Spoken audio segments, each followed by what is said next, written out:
Hello बच्चों, कैसे हैं आप लोग। होपफुली सब बहुत अच्छे होंगे। और चलिए आज का टॉपिक स्टार्ट करते हैं। हाँ बच्चों, इससे पहले कि मैं आज का टॉपिक स्टार्ट करूं, मैं आपको बताने वाली हूं कि ये जो टॉपिक है, आज का वीडियो है, ये इस चैप्टर का लास्ट है और इसके बाद इसके क्वेश्चन आंसर्स होंगे। और क्वेश्चन आंसर्स मैं इसके लाइव लूँगी, तो होपफुली आप वीडियो देखते रहेंगे और लाइव क्लास को भी एंजॉय करेंगे। और कोई प्रॉब्लम हो तो आप मुझसे शेयर कर सकते हैं। चलिए तो हम आज का टॉपिक स्टार्ट करते हैं। कक्षा 8 का परमाणु की संरचना पार्ट 3 का लास्ट टॉपिक, मतलब लास्ट 2 टॉपिक्स, लास्ट वीडियो। पहला टॉपिक है बच्चों आयनों का बनना।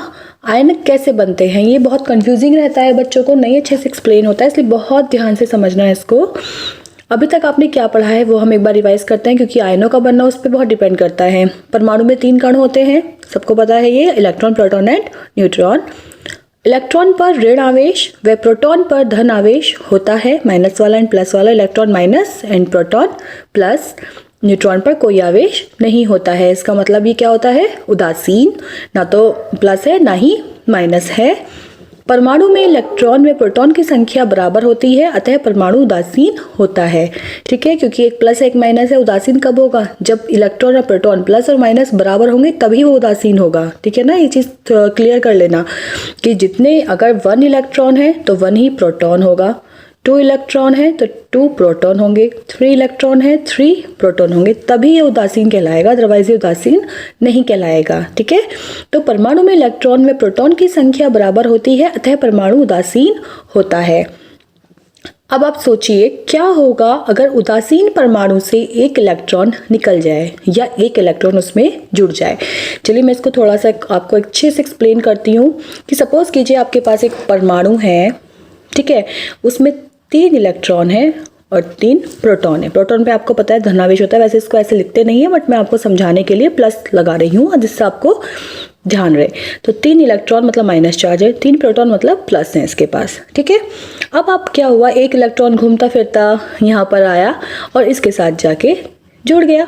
अब कितने इसमें इलेक्ट्रॉन हो गए, 4 इलेक्ट्रॉन हो गए इसमें, और प्रोटॉन कितने हुए, 3 और 4। ठीक है, अब ये बताइए कौन सा ज़्यादा है, माइनस ज़्यादा है, आपको क्लियर दिख रहा है ना, माइनस ज़्यादा है। कितना ज़्यादा है, 1 नंबर माइनस का ज़्यादा है। इसका मतलब माइनस का ज़्यादा है, इसका मतलब इस पे कौन सा चार्ज आ गया, 1 माइनस चार्ज। कौन सा, 1 माइनस। ठीक है, अब आप सोचिए एक ऐसा ही सेम वो है जिसपे 3 इलेक्ट्रॉन है 3 प्रोटॉन है।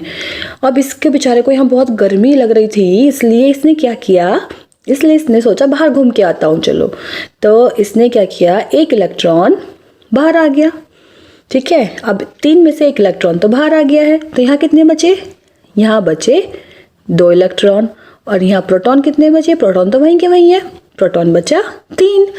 अभी सोचिए क्या हुआ, 3 प्रोटॉन है 2 इलेक्ट्रॉन है, कौन सा ज़्यादा है, ज़्यादा है प्लस का। कितना ज़्यादा है, 1 नंबर ज़्यादा है।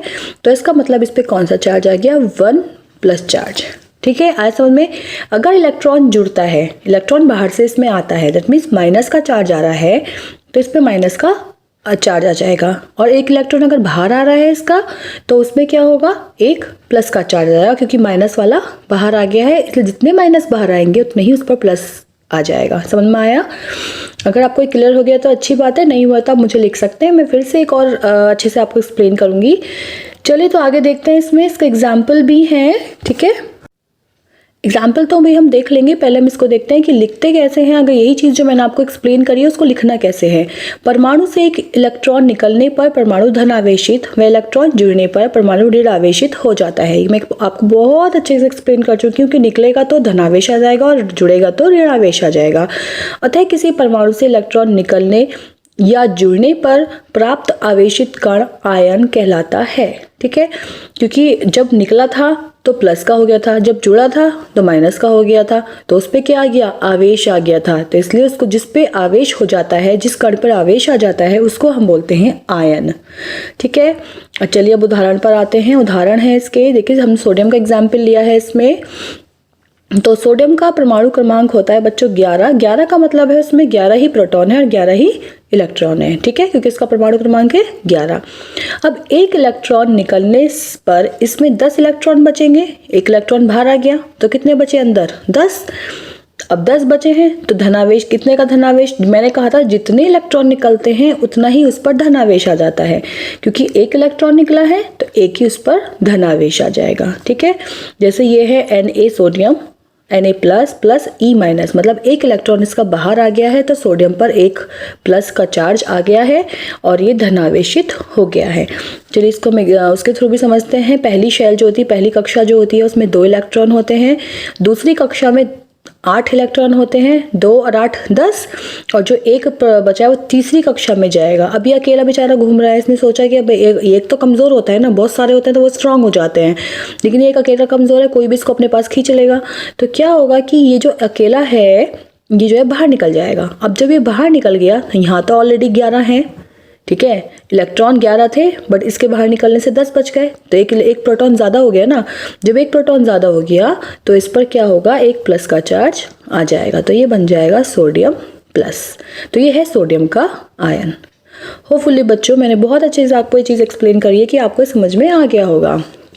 अब नेक्स्ट टॉपिक पर आते हैं। नेक्स्ट टॉपिक है संयोजकता। जो संयोजकता है वो क्या होता है, संयोजकता किसी भी तत्व की संयोजकता वह संख्या है जो यह दर्शाती है कि उस तत्व का एक परमाणु हाइड्रोजन के कितने परमाणु से संयोग करता है अथवा विस्थापित करता है। देखो संयोजकता क्या है कि किसी भी चीज़ के साथ संयोग करने की कैपेसिटी, कि वो किसी के साथ जुड़ रहा है तो कितनी पावर से जुड़ रहा है, कितने, तो ये सब है संयोजकता। अब हम क्योंकि हाइड्रोजन का हमें पता है कि एक परमाणु क्रमांक होता है, इसलिए हम जो इसको एक्सप्लेन करेंगे, परिभाषित करेंगे, वो हाइड्रोजन के रेफरेंस में करेंगे। तो अब ये देखना है कि कोई परमाणु है वो कितने हाइड्रोजन से जुड़ रहा है, उसको हम कहते हैं संयोजकता। जैसे HCl में Cl की संयोजकता 1 है। क्यों? क्योंकि Cl जो है वो कितने हाइड्रोजन से जुड़ा है, एक हाइड्रोजन से। जब एक परमाणु से जुड़ा है इसलिए उसकी संयोजकता 1 है। अब यहाँ देख लो आप H2O, O जो है हाइड्रोजन के कितने परमाणु से जुड़ा है, जो 2 लिखा है बच्चों ये H के साथ लिखा हुआ है, इसका मतलब H 2 है और O 1 है। एक ऑक्सीजन 2 H के साथ जुड़ा है, इसलिए ऑक्सीजन की संयोजकता इसमें 2 है। ठीक है, होपफुली ये भी बहुत अच्छे से समझ में आ गया होगा। अब हम बच्चों इसका क्वेश्चन आंसर्स करेंगे, और अगर आपने मेरी सारी वीडियोस अच्छे से देखी हैं तो आपको क्वेश्चन आंसर्स करने में कोई भी प्रॉब्लम नहीं आने वाली है। और इसके अलावा आप देख सकते हैं मेरी लाइव वीडियोस मैं कल लूँगी, और मैं कमेंट बॉक्स में बता दूँगी कि मैं कितने बजे क्लास लेने वाली हूँ। ठीक है, तो आप देखते रहिए, keep watching the video and keep studying the अपनी science subject. So next video तक के लिए बाय बाय, थैंक यू।